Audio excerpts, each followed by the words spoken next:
केंद्रीय मंत्री निर्मला सीतारमण ने इस बार 7वां बजट पेश किया और उसमें इस बार ये ऐसा चल रहा था कि बिहार को कुछ विशेष मिलने वाला है, कुछ खास मिलने वाला है, लेकिन इस बार ऐसा कुछ हुआ नहीं क्योंकि विपक्ष जो है वो लगातार नीतीश कुमार के ऊपर हमलावर है, मोदी के ऊपर हमलावर है और कह रहा है कि इस बार आपने बिहार के साथ नाइंसाफी किया है। इसको लेके पप्पू यादव, रोहिणी आचार्य, आरजेडी ने मोर्चा खोल दिया है और इस बार एक बार फिर से बिहार के ऊपर कहीं ना कहीं कुछ खास ना ध्यान देने का मोदी के ऊपर आरोप लगा दिया है। वहीं नीतीश कुमार से इस्तीफे की मांग कर दी है। क्या है पूरी जानकारी, क्या है पूरा मामला, क्या कुछ कह रहा है आरजेडी, रोहिणी आचार्य और पप्पू यादव, इन पूरी जानकारी से मैं आपको रूबरू कराऊंगा। लेकिन उससे पहले, मेरा नाम है रजत और आप देख रहे हैं जनता जंक्शन। निर्मला सीतारमण ने आज केंद्रीय बजट जो है वो पेश किया और इस बजट से बिहार वासियों को खासा उम्मीद था कि इस बार बिहार को कुछ खास मिलने वाला है।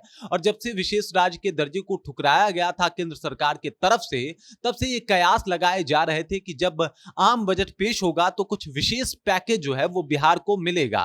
लेकिन जिस तरीके से विपक्ष जो है वो हमलावर है और सवाल खड़ा कर रहा है कि इस बार बिहार को कुछ भी नहीं मिला। पप्पू यादव ने कहा कि विशेष पैकेज भी नहीं दिल पा पाए नीतीश कुमार, विशेष राज्य के दर्जे के मांग पे मौन रहे, तो इनके ऊपर अब क्या ही कहा जाए, क्या ही बोला जाए। वहीं रोहिणी आचार्य जो है मुखर होकर इसका विरोध करती हुए नजर आ रही हैं।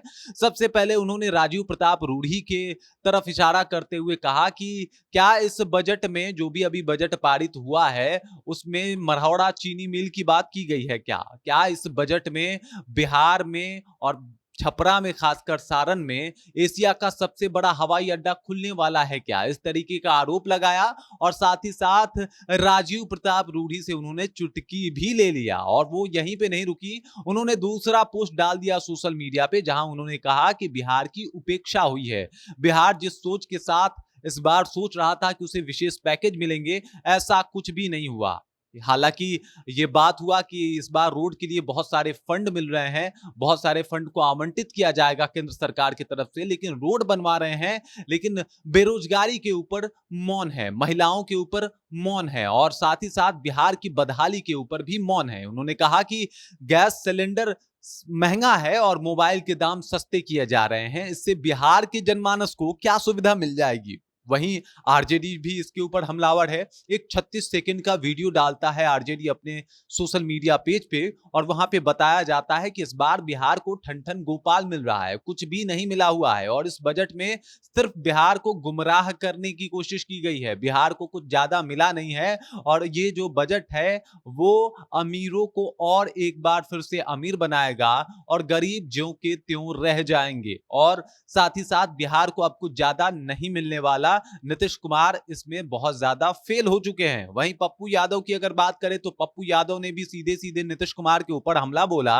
और उन्होंने कहा कि अगर आप इस्तीफा नहीं दे सकते, अगर आप बीजेपी का दामन नहीं छोड़ सकते, तो कम से कम जो आपके यहाँ के मंत्री बने हैं बीजेपी में और केंद्र सरकार में, उनको तो वापस ले लीजिए। कम से कम आप इस निर्णय से खुश नहीं हैं, इस बात को जाहिर तो कर दीजिए, क्योंकि आप तो दावा करते थे कि बिहार को विशेष राज्य का दर्जा दिलवा देंगे, लेकिन वो संभव नहीं हुआ। विशेष पैकेज की बात करते थे, विशेष पैकेज भी नहीं मिला और अब आप कहीं ना कहीं बैकफुट पे आ गए हैं नीतीश जी। तो या तो इस्तीफा दे दीजिए और अगर इस्तीफा नहीं दे सकते तो कम से कम अपने केंद्रीय मंत्रियों को वापस बुला लीजिए, अपने मंत्रिमंडल से अपने मंत्रियों को हटा लीजिए। और ऐसा इसलिए कीजिए क्योंकि आपके जितने भी दावे थे, जितने भी सोच थे, उनके ऊपर खड़ी नहीं उतरी है बीजेपी। अब ये बात हो गया है कि यहां बिहार में सियासत तेज हो गया है और एक बार फिर से नीतीश कुमार के ऊपर और बीजेपी के ऊपर कई सारे सवाल जो है विपक्ष ने खड़े कर दिए हैं। चाहे वो आरजेडी हो, रोहिणी आचार्य तो लगातार फायर हैं और वो लगातार बीजेपी के ऊपर सवाल उठाती हुई नजर आ रही हैं, लगातार बीजेपी से सवाल पूछती हुई नजर आ रही हैं कि आखिरकार आपने बिहार के साथ ऐसा क्यों किया। बिहार में आपने महिलाओं की बात नहीं की, युवाओं की बात नहीं की और रोजगार की बात नहीं किया, बाकी आपने दुनिया भर की बात कर ली। आखिरकार इसका मतलब क्या है? मतलब इस तरीके से अब इस बजट का विरोध जो है कहीं ना कहीं विपक्ष में बैठे लोगों ने शुरू कर दिया है। बाकी इस खबर को लेकर आपको क्या लगता है? आपको इस आम बजट से और क्या क्या उम्मीदें थी और आपको क्या लगता है ये जो आम बजट पेश हुआ था वो कितना सही है? आप कमेंट करके अपना विचार जो है हम तक पहुंचा सकते हैं। बाकी आप देख रहे हैं जनता जंक्शन और मेरा नाम रजत है।